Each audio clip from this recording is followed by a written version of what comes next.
GDR news, ఇది సామాన్యుని గళం. శ్రీ వెంకటేశ్వర యూనివర్సిటీలో కాంట్రాక్ట్ అధ్యాపకులు నిరసన బాట పట్టారు. రాష్ట్రంలోని విశ్వవిద్యాలయాల్లో దశాబ్దాలుగా పనిచేస్తున్న తమకు ఉద్యోగ భద్రత కల్పించి క్రమబద్ధీకరించాలని డిమాండ్ చేశారు.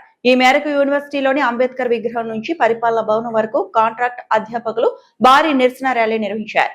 యూజీసీ నిబంధనల ప్రకారమే తాము సేవలు అందిస్తున్నప్పటికీ ప్రభుత్వం తమను గుర్తించకుండా రోజు కూలీలుగా చూస్తోందని వారు ఆవేదన వ్యక్తం చేశారు. 20 ఏళ్ల బోధన అనుభవం ఉన్న తమను పక్కన పెట్టి కొత్త వారిని తీసుకోవాలని చూడటం దారుణమని మండిపడ్డారు. ఇప్పటికైనా ప్రభుత్వం స్పందించి అసోసియేట్ ప్రొఫెసర్ల నియామక కాలంలో తమకు అర్హతతో పాటు ప్రాధాన్యత కల్పించాలని కాంట్రాక్ట్ అధ్యాపకులు డిమాండ్ చేశారు. ఈరోజు రాష్ట్ర వ్యాప్తంగా ఉన్నటువంటి అన్ని విశ్వవిద్యాలయాలలో ఈ విధంగా కాంట్రాక్ట్ అసిస్టెంట్ ప్రొఫెసర్స్ అయినటువంటి మేము ఈ ఆందోళన చేపట్టడానికి ప్రధానమైనటువంటి కారణం ఏమంటే, గత ప్రభుత్వము ఇచ్చినటువంటి నోటిఫికేషన్లో మాకు జరిగినటువంటి అన్యాయాన్ని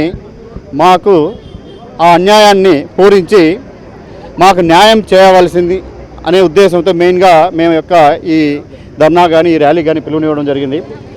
ఏమంటే, గత 20 సంవత్సరాల నుంచి అర్హత కలిగినటువంటి ఎన్నో కష్ట నష్టాలకు ఓర్చుకొని డబ్బులు లేక మరియు రాయలసీమ లాంటి ఈ వెనుకబాటుతనమైనటువంటి ఈ జిల్లాలలో మేము ఉన్నత చదువులు చదివి వ్యవసాయ కుటుంబం నుంచి వచ్చినటువంటి మేమందరూ కూడా ఉన్నత చదువులు చదివి డబ్బులు లేక పిహెచ్డీలు ఎంతో ఇబ్బందులు పడి పిహెచ్డీలు చేసుకొని తద్వారా యూనివర్సిటీ ఇచ్చినటువంటి తాత్కాలిక అధ్యాపక నియామకాల యొక్క నోటిఫికేషన్లో మేము ఇంటర్వ్యూ ద్వారా యూజీసీ నిబంధనలకు 99% యూజీసీ నిబంధనలకు అనుగుణంగా మేము ఇక్కడ ఇంటర్వ్యూ ప్యానల్ ద్వారా మేము అపాయింట్ అయినాం. ఈరోజు ప్రభుత్వము మేము దాదాపు 20 సంవత్సరాలుగా మేము చేయనటువంటి సేవలన్నీ పక్కన పెట్టేసి కొత్తగా నోటిఫికేషన్ ఇచ్చి మా సేవలను పక్కన పెట్టి కొత్త వారి దగ్గర తీసుకోవాలని చూస్తున్నారు. కాబట్టి ఈ సందర్భంగా మేము చేసేటువంటి విజ్ఞప్తి ఏమంటే, మేము ఎవరైతే పనిచేస్తున్నామో మా యొక్క సర్వీసెస్ని వెంటనే క్రమబద్ధీకరించాలి. ఆ తర్వాత మిగిలినటువంటి ఈ ఏదైనా ఉద్యోగాలు ఉంటే వాటిలో నోటిఫికేషన్ ఇచ్చి మీరు ఫిల్ చేసుకోండి, మాకు అభ్యంతరం లేదు. రెండవది ఏమంటే, మాలాగా యూజీసీ నిబంధనల ప్రకారం అసోసియేట్ ప్రొఫెసర్ నియామకానికి 8 సంవత్సరాలు అనుభవం ఉండాలని చెప్పి మీరు పెట్టారు. మాకంతా దాదాపు 15 నుంచి 20 సంవత్సరాల అనుభవం ఉంది.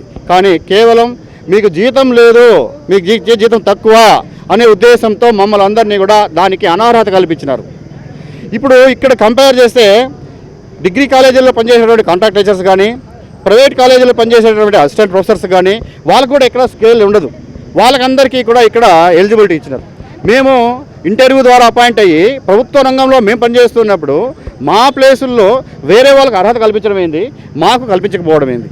ఇప్పుడు మీరు శాలరీ అంటే ఇన్కమ్ ట్యాక్స్ అప్లోడ్ చేయాలి, శాలరీ సర్టిఫికేట్ అప్లోడ్ చేయాలంటే మీరు యూనివర్సిటీలు కానీ ప్రభుత్వం ఇచ్చినటువంటి జీవోలు మీరు అమలు చేసినట్టే మాకందరికీ ఈరోజు అసోసియేట్ ప్రొఫెసర్స్ పరంగా ఎలిజిబిలిటీ వచ్చింది, ప్లేసిబుల్ వచ్చిండు, అన్నీ వచ్చిండు, మేము కూడా ఎలిజిబిలిటీ అయింటాం. తప్పు మీ వైపు పెట్టుకొని ఆ నష్టాన్ని మేము పూడ్చాలా?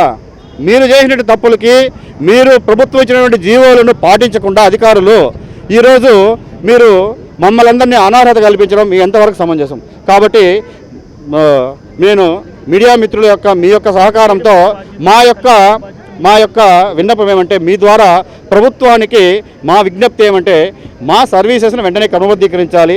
రెండవది ఏమంటే, అర్హత కలిగినటువంటి అసోసియేట్ ప్రొఫెసర్స్కి అర్హత కలిగినటువంటి కాంట్రాక్ట్ అధ్యాపకులకు దాంట్లో అర్హత కల్పించాలి, అవకాశం కల్పించాలి. మొట్టమొదటి ప్రాధాన్యత మాకే కల్పించాలని మేము మీ ద్వారా ప్రభుత్వానికి విజ్ఞప్తి చేసుకుంటున్నాం. ఓకే అండి, మేము గత 20 నుంచి 30 సంవత్సరాలుగా కాంట్రాక్ట్ అధ్యాపకులుగా ఈ యూనివర్సిటీలో మా సేవలను అందిస్తున్నాము. కానీ మా సేవలను ఎవరు కూడా గుర్తించడం లేదు. మళ్ళీ నోటిఫికేషన్ ఇచ్చారు, నోటిఫికేషన్ ఫిల్ చేస్తామంటారు. ఎగ్జామ్ అసిస్టెంట్ ప్రొఫెసర్కి ఉన్నటువంటి క్వాలిఫికేషన్స్ అన్నీ కూడా ఉన్నాయి మాకు. పర్మనెంట్ స్టాఫ్కి ఏమైతే క్వాలిఫికేషన్స్ ఉన్నాయో ఆ క్వాలిఫికేషన్స్ అన్నీ మాకున్నాయి. కానీ మేము ఎందుకు పనికి రావటం లేదో మాకు అర్థం కావటం లేదు పర్మనెంట్ వాటికి. సో ఇప్పుడు మా స్టూడెంట్స్తో పాటు మళ్ళీ మమ్మల్ని ఎగ్జామ్ రాయమంటున్నారు. ఇదే విధంగా ఒకసారి మీరు చూసినట్లయితే అందరికీ 30-40 ఇయర్స్ ఎక్స్పీరియన్స్ ఉంది. ఇలానే అకాడమిక్ కన్సల్టెంట్స్ కానీ అందరూ చాలామంది రిటైర్డ్ అయిపోతున్నారు. కాబట్టి దీనిని పరిగణలోనికి తీసుకొని మమ్మల్ని రెగ్యులరైజ్ చేయటము, మాకు ఏదైనా న్యాయం చేసి తర్వాత మీ ఇష్టం వచ్చినట్టు మీరు ఎగ్జామ్ కండక్ట్ చేసుకుంటారో ఏదైనా ఫిల్ చేసుకుంటారో మీ ఇష్టము. ఇంకొక విషయం ఏంటంటే అసోసియేటివ్ ప్రొఫెసర్స్కి ఇంటర్లో చేసిన వాళ్ళకి డిగ్రీ కాలేజ్ వాళ్ళకి పర్మిషన్ ఇచ్చి మాకెందుకు పర్మిషన్ ఇవ్వరు? 20 ఏళ్ళు 30 ఏళ్ళ ఎక్స్పీరియన్స్ ఉంది మా వాళ్ళకి, మాకెందుకు ఇవ్వటం లేదో మాకు అర్థం కాలేదు. మేము రోజు కూలీలుగా, దిన కూలీలుగా, గంటల కూలీలుగానే మిగిలిపోయి మా సర్వీసెస్ అంతా కూడా యూనివర్సిటీస్కి ఇస్తుంటే గవర్నమెంట్ మమ్మల్ని పట్టించుకోవటం లేదు. దయచేసి మమ్మల్ని కన్సిడర్ చేయాలని మీ తరఫున గవర్నమెంట్ని ప్రార్థిస్తున్నాను.